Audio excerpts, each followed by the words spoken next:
meus queridos, eu espero que esteja tudo bem com vocês. Hoje vou dar início à aula sobre números irracionais. Vou dar continuidade desse assunto. E hoje eu vou falar para vocês sobre a localização dos números irracionais na reta numérica. Vamos aqui, ó, para esse exemplo aqui, ó. Vamos ver como é possível localizar o número irracional raiz quadrada de 2 em uma reta numérica, partindo da construção de um triângulo retângulo isósceles. Então, ó, eu vou explicar inicialmente para vocês esse modo aqui de vocês localizar um número irracional numa reta numérica. No exemplo aqui, esse número irracional é a raiz quadrada de 2. Primeiro, vamos construir um triângulo retângulo isósceles, cujos lados menores medem uma unidade, com um dos catetos sobre a reta numérica. Olha aqui, ó, a figura. Bem, nessa figura eu tenho o quê? Eu tenho um triângulo retângulo, ele é isósceles. Por que que é isósceles? Porque eu tenho dois lados com a mesma medida, sendo que esses lados eles medem uma unidade. Então, aqui mede 1 e aqui mede 1. Um dos catetos está sobre a reta numérica. Como mede uma unidade, ele vai do 0 até o 1. Aqui eu tenho um dos catetos, certo? E aqui eu tenho outro cateto que mede também uma unidade. E esse caso aqui eu tenho uma hipotenusa. A hipotenusa aqui mede raiz quadrada de 2. Aí, o que que você vai fazer? O ponto correspondente a esse valor na reta numérica pode ser encontrado colocando-se a ponta seca do compasso em 0 e tomando como raio a medida da hipotenusa. Certo? Por que que é um raio? Porque se trata de compasso. Quando a gente trabalha com compasso, a gente vai se tratar de uma circunferência. Então, eu tenho aqui essa medida aqui da hipotenusa, é o raio da circunferência, que mede raiz de 2. Você vai colocar a ponta seca do compasso. O que é essa ponta seca? Aquela ponta que tem um ferro. Vai vir aqui, vai ficar aqui no 0. Abre o compasso, que é na direção aqui da hipotenusa. Aí, a ponta do grafite, ela vai ficar aqui, ó, certo? Bem na outra pontinha aqui do triângulo. Aí, o que que você vai fazer? Você vai pegar essa ponta aqui do grafite e vai traçar, certo? Vai fazer esse traço aqui. Faz esse traço.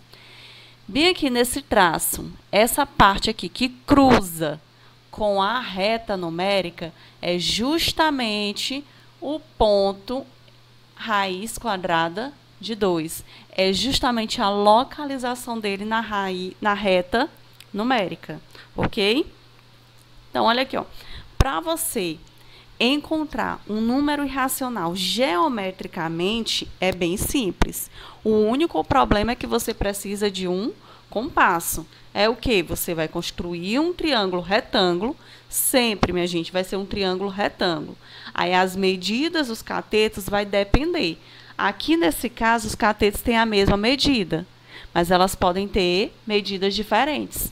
E aí, pode ser que a questão venha falando que um dos catetos mede 2 e o outro cateto mede 3, e o menor cateto vai estar sobre a reta numérica.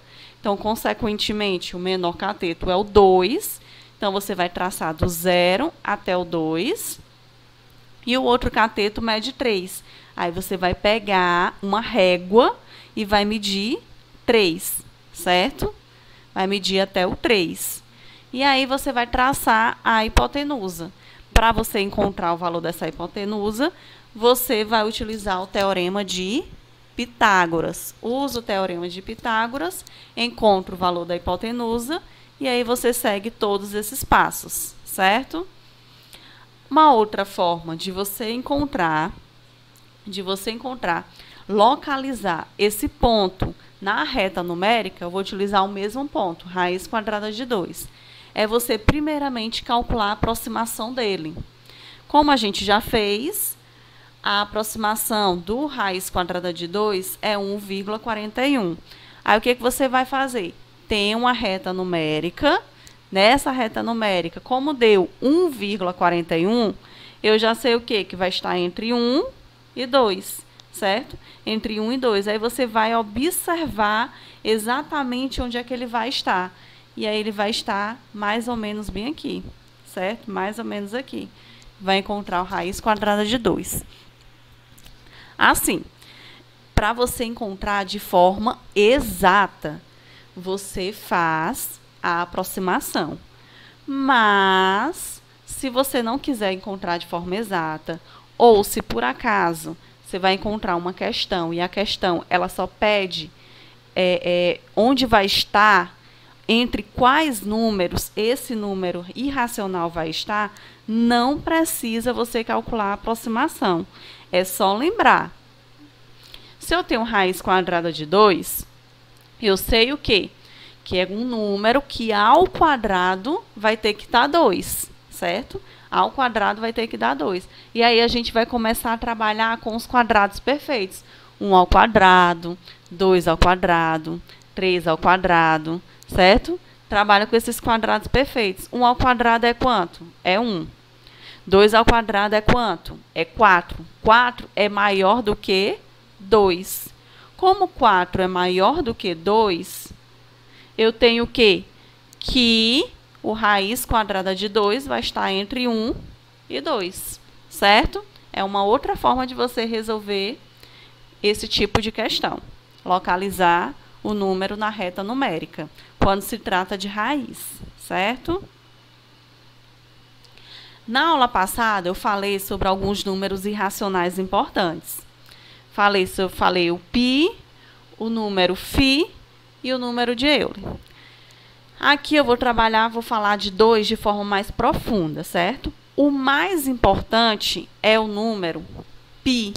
Esse número π é o que você vai mais ver, é o que você vai mais estudar, certo? Ele é encontrado mais quando a gente fala de circunferência. Então, olha aqui, ó. Podemos estabelecer uma relação entre a medida do diâmetro e o comprimento da circunferência. Essa relação é obtida dividindo-se o comprimento da circunferência pela medida de seu diâmetro. Que é isso? Olha aqui, ó. Se medirmos uma moeda de R$1, tá aqui, ó, a moeda de R$1, encontraremos aproximadamente 84,9 milímetros de comprimento. Então, o comprimento aqui, ó, é 84,9 milímetros de comprimento. E 27 milímetros de diâmetro. Então, eu tenho aqui, ó, que o diâmetro é 27 milímetros. Lembra o que é diâmetro? Diâmetro é você pegar um ponto da circunferência até o outro ponto, passando pelo centro. Eu tenho o quê? Quando a gente vai dividir essas duas medidas, o comprimento da circunferência e a medida do diâmetro, que é o comprimento da circunferência, 84,9 milímetros, e o diâmetro, 27 milímetros. Quando a gente divide, a gente encontra aproximadamente esse número aqui, ó, 3,1444.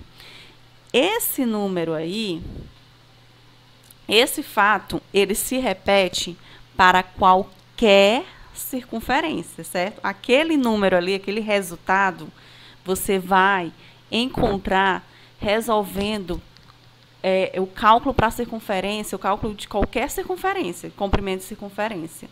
Ou seja, dividindo-se a medida do comprimento de uma circunferência pelo seu diâmetro, obtém-se sempre o mesmo valor.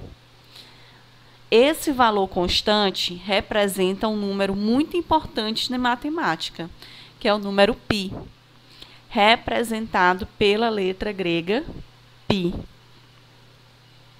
Então, olha aqui, ó, o comprimento da circunferência dividido pela medida do diâmetro é o quê? É o π. E essa medida π é o quê?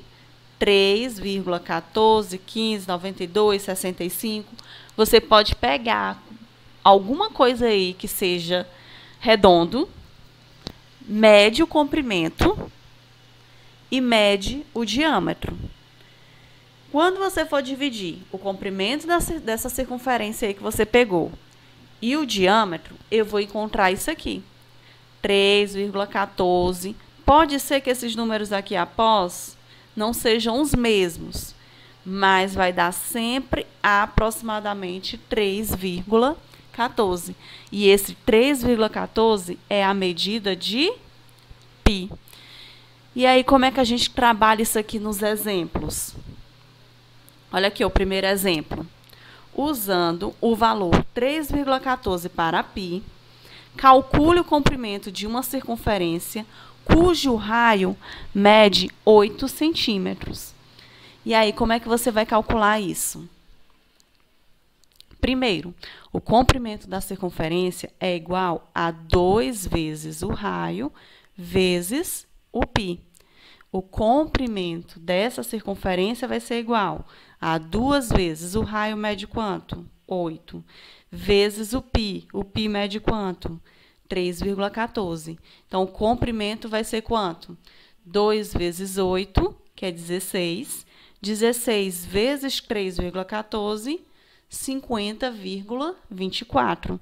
Então, o comprimento dessa circunferência é 50,24 centímetros. Olha um outro exemplo. O diâmetro do aro de uma cesta de basquete mede 45 centímetros. Qual é o comprimento aproximado do aro? Como aqui eu já estou falando de diâmetro, o comprimento da circunferência, quando a gente fala de diâmetro, é o diâmetro vezes o π. Então, o comprimento da circunferência vai ser igual. O diâmetro mede quanto? 45. Vezes o π. A medida do π, ela não muda, é 3,14. Comprimento vai ser igual 45 vezes 3,14, 141,3. Então, o comprimento vai ser 141,3 centímetros, certo? O outro número que eu falei foi o número φ. E aí, o que diz ele? Você já deve ter estudado que a razão áurea ou a razão de ouro é representado por 1,6. Esse número corresponde a um valor racional aproximado do número de ouro dos gregos, um número irracional representado pela letra φ. Seu valor é dado por... Então, olha aí, ó, o valor de φ é 1 mais raiz quadrada de 5 dividido por 2. Que isso aí vai dar o quê? 1,6180, 33, 98, 87, por aí vai. Para os gregos antigos, esse número representava a harmonia, equilíbrio e beleza. Ele aparece em diversos lugares, por exemplo, no corpo humano, nas artes, na arquitetura e na natureza. Olha aqui, ó. Em algumas pessoas, ao dividirmos a altura A pela distância do umbigo até o chão, B, obtemos 1,61, número de ouro aproximado. Veja a representação. Então, olha aqui, ó. Em algumas pessoas vai dar certo fazer isso. Você vai pegar, medir a sua altura, olha aqui, ó. Medir a sua altura e vai medir a sua altura até o umbigo. E aí vai dividir essa altura aqui, sua total, pela tua altura até o umbigo. Em algumas pessoas, quando você for fazer essa divisão, vai dar um valor aproximado a 1,61. Legal isso, né? Bem, encerrei a parte de números irracionais e vou continuar falando sobre razões entre grandezas de espécies diferentes. Na aula passada, eu falei sobre a velocidade média. Hoje, eu vou falar sobre a densidade demográfica. E o que é a densidade demográfica? É a razão entre o número de habitantes de determinada região e a área total dessa região. As unidades de medida dessas grandezas são, respectivamente, habitantes e quilômetros quadrados. Então, ó, a unidade de medida do número de habitantes é habitantes. A unidade de medida da área total dessa região é quilômetros quadrados. Um exemplo sobre densidade demográfica. Um país tem 100 milhões de habitantes e uma área de 5 milhões de quilômetros quadrados. Qual a densidade demográfica desse país? É muito simples. Eu estou representando a densidade demográfica pela letra D. Densidade demográfica é a razão entre o número de habitantes e a sua área total. O número de habitantes aqui nesse exemplo é de 100 milhões. E a área é 5 milhões. Então, você vai pegar 100 milhões de habitantes, que é a unidade de medidas do número de habitantes, dividido pela área total, 5 milhões de quilômetros quadrados. Quilômetro quadrado, que é a unidade de medida da área. Então, a densidade vai ser igual. Toda razão é uma divisão, então você vai dividir 100 milhões dividido por 5 milhões, que é igual a 20 habitante por quilômetro quadrado. Essa é a densidade demográfica desse país. Bem, gente, ó, aqui eu encerro o conteúdo, ok? Qualquer dúvida que vocês tiverem na aula da TV, vocês me avisam, vocês mandam uma mensagem que eu vou tentar explicar para vocês, ok? Tenham uma boa tarde. Tchau, tchau.